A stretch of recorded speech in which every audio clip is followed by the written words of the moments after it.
जय श्री स्वामीनारायण विद्यार्थी मित्रों, श्री सजानंद गुरुकुल संचालित श्री पुरुषोत्तम विद्यालय मानकुआ ऑनलाइन एजुकेशन में आपका स्वागत है। विद्यार्थी मित्रों, कक्षा 8 विषय हिंदी, उसमें हमने हमारे अगले वीडियो में हमने एक पाठ पढ़ा था जिनका नाम था भरत एकांकी। उसका पहला भाग हमने पूरा किया। आज हम उसका दूसरा भाग ले रहे हैं। जो हमारा अधूरा पाठ था उसको हम पूरा करेंगे, लेकिन उससे पहले कुछ प्रश्न है जो मैं आपसे पूछ रहा हूँ, उनके जवाब आपको देने होंगे। जो इस वीडियो को पॉज करके हुए आपको वो क्या करना है, जवाब देना है। तो सबसे पहला प्रश्न है कि भरत जो एकांकी है वो किस नाटक में से लिया गया है।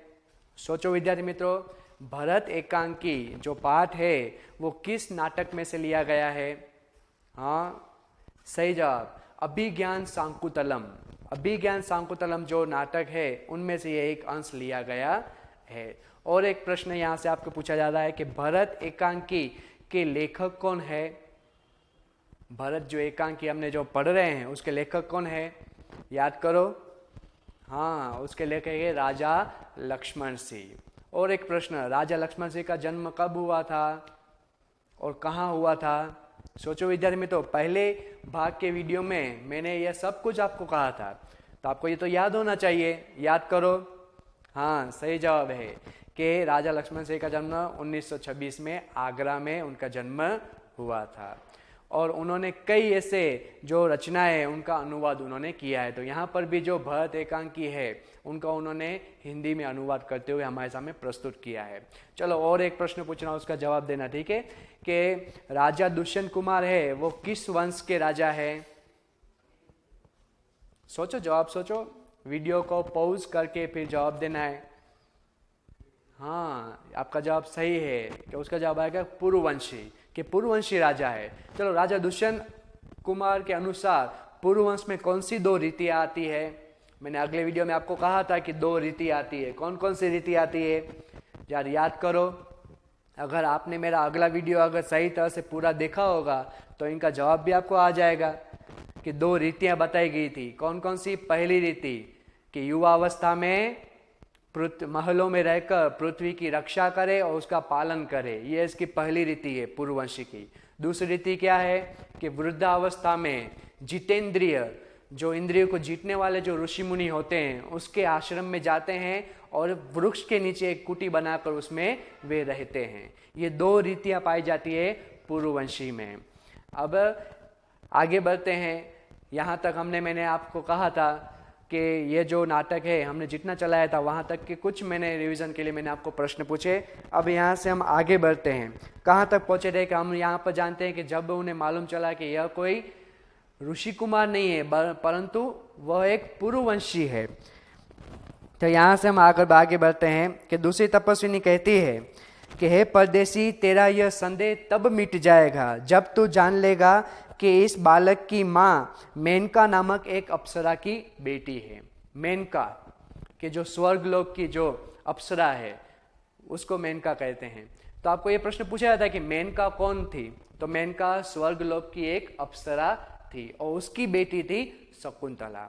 कि शकुंतला की माँ का नाम क्या था, तो मेनका, कि जो देवलोक की एक अप्सरा है। कि उसी के प्रताप से इसका जन्म देव पितर के इस तपोवन में हुआ है। कि उसी के प्रताप से यानी कि उसी के फल स्वरूप, कि उसके कारण ही उसका जो जन्म है देव पितर यानी कि देव के पूर्वज, देव पितर यानी कि देव और पूर्वज, उसके कारण ही इस तपोवन में उनका जन्म हुआ है। तपोवन यानी कि जो आश्रम था, ऋषि कश्यप का जो आश्रम था, वहां पर उनका जन्म हुआ है।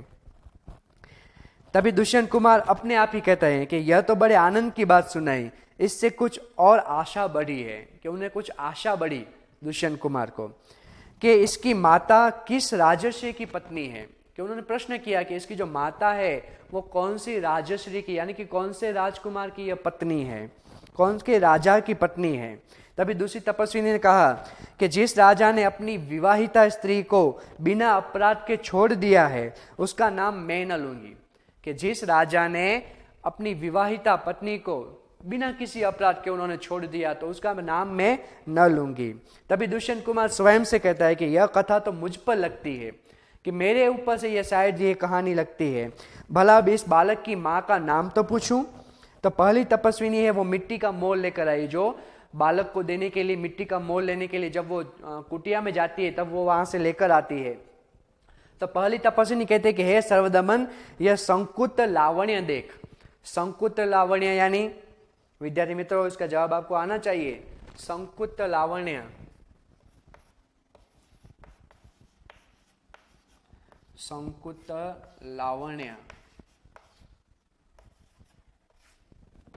संकुत लावण्य, तो उसका अर्थ क्या होगा? तो मिट्टी का सौंदर्य। संकुत लावण्य यानी कि मिट्टी का सौंदर्य।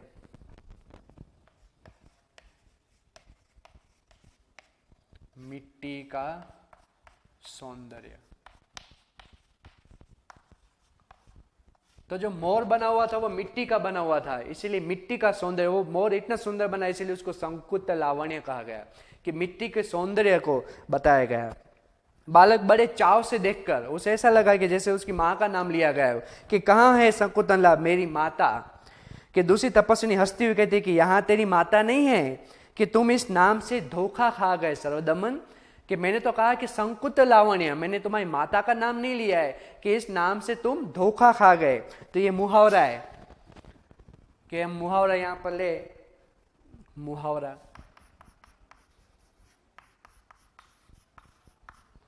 मुहावरा क्या है? तो मुहावरा है धोखा खा जाना।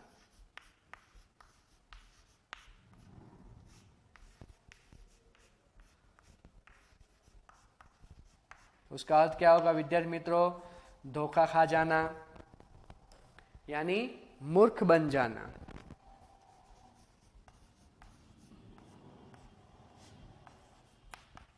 मूर्ख बन जाना।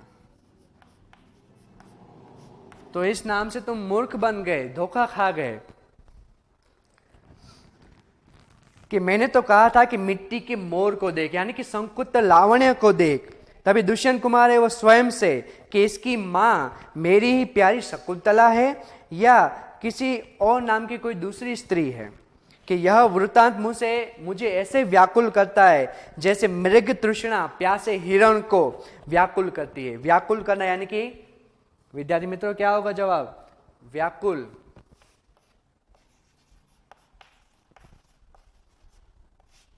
व्याकुल करना यानी बेचैन करना।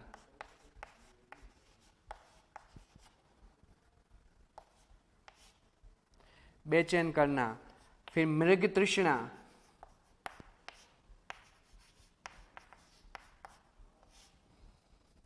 मृग तृष्णा।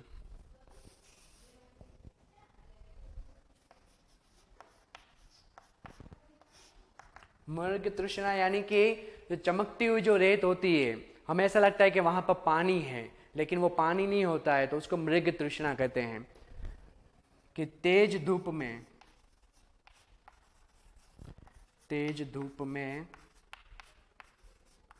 चमकती रेत। कि चमकती रेत ऐसा लगता है जैसे वहां पर पानी है। हिरण जैसे उसके पास पहुंचता है तो वहां पर पानी नहीं होता है, क्योंकि उसे ये आभास होता है। तो उसको कहते हैं मृग तृष्णा। जो हिरण तृष्णा यानी कि प्यास, पानी की प्यास में वो भटकता है, तब उसे दूर ऐसा दिखाई देता है कि जैसे वहां पर पानी है, लेकिन जैसे वहां पर पहुंचता है तब वो पानी नहीं होता है, वो केवल आभास होता है। उसको कहते हैं मृग तृष्णा। तो यहाँ पर दुष्यंत कुमार को भी ऐसी मृग तृष्णा की तरह जैसे उसको आभास हो रहा है कि कहीं शकुंतला उसकी पत्नी तो नहीं, वह उसकी का नाम नहीं है। यह वृतांत, वृतांत यानी कि वर्णन, यह जो वृतांत चल रहा है, वृतांत, वृतांत यानी कि वर्णन। जिस बात का यहाँ पर वर्णन हो रहा है उसे भी यह व्याकुल कर रहा है। कि बालक खुश होकर मुझे यह मोर बहुत अच्छा लगता है और खिलौना ले लेता है। कि पहली तपस्विनी है वो घबरा कर कि ओह बालक की बाह से रक्षाबंधन कहाँ गया। कि जो बालक था उसकी बाह में रक्षाबंधन बांधा गया था, लेकिन वो कहीं पर गिर गया था, दिख नहीं रहा था, इसलिए पहली तपस्विनी घबरा जाती है। दुष्यंत कुमार घबराओ मत, जब ये नाहर से खेल रहा था तब इसके हाथ से गिर गया था। नाहर यानी शेर। कि जब वो शेर से खेल रहा था तब उसके हाथ से यह गिर गया था, सो वह पड़ा है, मैं उठाकर तुम्हें दे देता हूं। कि अभी यह उठाकर मैं तुम्हें दे देता हूं। उठाने के लिए जैसे ही दुष्यंत कुमार झुकते हैं, तभी तपस्विनी है उसको रोकने के लिए कहती है कि अरे अरे मत उठाओ, इससे मत छूना। अभी वो दुष्यंत कुमार को उसको छूने के लिए, उसको उठाने के लिए मना करती है। तभी दूसरी तपस्विनी कहती है कि ओह, इसने तो उठा ही लिया। यानी कि जब तक वो मना करे तब तक राजा दुष्यंत कुमार ने वो जो रक्षाबंधन का जो धागा था उसने हाथ में उठा लिया। तभी दुष्यंत कुमार दोनों एक दूसरे को आश्चर्य की ओर देखते हैं। दोनों तपस्विनी, पहली तपस्विनी और दूसरी तपस्विनी, एक दूसरे को आश्चर्य से देखते हैं। तभी दुष्यंत कुमार कहते हैं कि यह लो, परंतु यह कहो कि तुमने मुझे इसको उठाने के लिए रोका क्यों? मुझे क्यों मना किया कि मैं इस रक्षाबंधन धागे को उठाऊं नहीं? तभी दूसरी तपस्विनी कहते हैं कि इस रक्षाबंधन का नाम अपराजित है। कि आपको यह प्रश्न पूछा जाता है कि रक्षाबंधन का नाम दूसरा क्या है, तो अपराजित। अपराजित यानी कि जो हारने वाला ना हो। तो अपराजित का विरुद्धार्थी शब्द क्या होगा? यहाँ पर विरुद्धार्थी शब्द भी हम ले तो अपराजित, तो उसका विरुद्धार्थी शब्द क्या होगा? पराजित। अपराजित जो हार न सके और पराजित जो हार जाए। तो यहां पर रक्षाबंधन का दूसरा नाम था अपराजित है। कि जिस समय इस बालक का नामकरण हुआ, नामकरण यानी विद्यार्थी मित्रों ये आपको मालूम होना चाहिए, नामकरण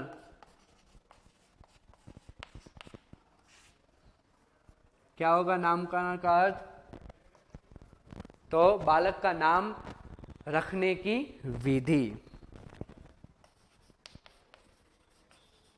बालक का नाम रखने की एक विधि है, एक विधि है, एक रीत है कि नामकरण करने के लिए। जब भी कोई बालक का जन्म होता है उसके बाद उसकी नामकरण की विधि रखी जाती है। हम सबके भी नामकरण हुए हैं, तो ये एक प्रकार की विधि है। कि जब नामकरण हुआ था तब महात्मा मरीचि के पुत्र कश्यप ने यह धागा दिया था। यह आपको प्रश्न पूछा जाता है कि बालक को रक्षाबंधन किसने दिया था?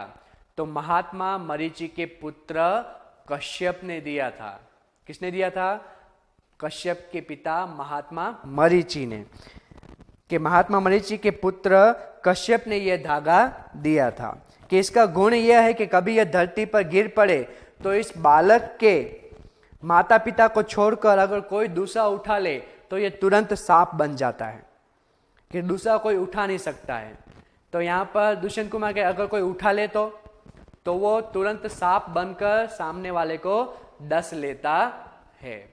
कि अगर दुष्यंत कुमार और जो उनके पिता है बालक के, उनके माता पिता के अलावा कोई भी वो रक्षाबंधन को अगर कोई छूता है, कोई उठा लेता है, तो वो सीधा सांप बन जाता है और सामने वाले को डस लेता है।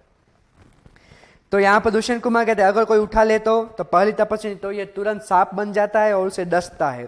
दुष्यंत कुमार, तुमने कभी ऐसा होते हुए देखा है? तभी पहली तपस्विनी कहती है कि अनेकों बार मैंने यह देखा है कि यह सांप बनकर डस लेता है। तभी दुष्यंत कुमार है वो खुश हो जाता है, प्रसन्न हो जाता है कि तो अब मेरा मनोरथ पूरा हुआ। मनोरथ यानी कि उनकी जो मन में जो आशा चल रही थी, जो आशा के जो रथ चल रहा था वो उसका पूरा हुआ, मनोरथ पूरा हुआ। कि मैं क्यों ना आनंद मनाऊं, कि मैं खुश क्यों ना हूं। बालक को गोद में लेता है और पर्दा गिरता है। हम जानते हैं कि राजा दुष्यंत कुमार खुश क्यों उठे, क्योंकि उसे मालूम चल गया है कि यह बालक और कोई नहीं उसका पुत्र है, उसका और शकुंतला का पुत्र है। क्यों? ये कैसे मालूम चला? तो रक्षाबंधन का जो धागा था उसके माता पिता के अलावा कोई भी उसको छू नहीं सकता था, और छूने पर वो सांप बन जाता था। लेकिन राजा दुष्यंत कुमार के उठाने से वो सांप नहीं बना, यानी कि ये साबित हो जाता है कि जो बालक है वो उसके पिता राजा दुष्यंत कुमार है। तो इस तरह से यहाँ पर ये नाटक हमारा पूरा होता है। विद्यार्थी मित्रों, ये खूब ही अच्छा एक एकांकी है। इसमें अगर आपको किसी भी तरह का कोई प्रश्न हो तो आप मुझे व्हाट्सएप में पूछ भी सकते हैं। यहाँ पर हमारे मुहावरे भी देखें, यहाँ पर विरुद्धार्थी शब्द भी है, साथ ही साथ यहाँ पर शब्दार्थ भी दिए हुए हैं। तो ये आपको ध्यान में रखना, ये सभी जो शब्दार्थ है, मुहावरे हैं या फिर विरुद्धार्थी शब्द है, वो हम जो मीटिंग में जुड़ते हैं तो उसमें प्रश्न पूछे भी जाएंगे।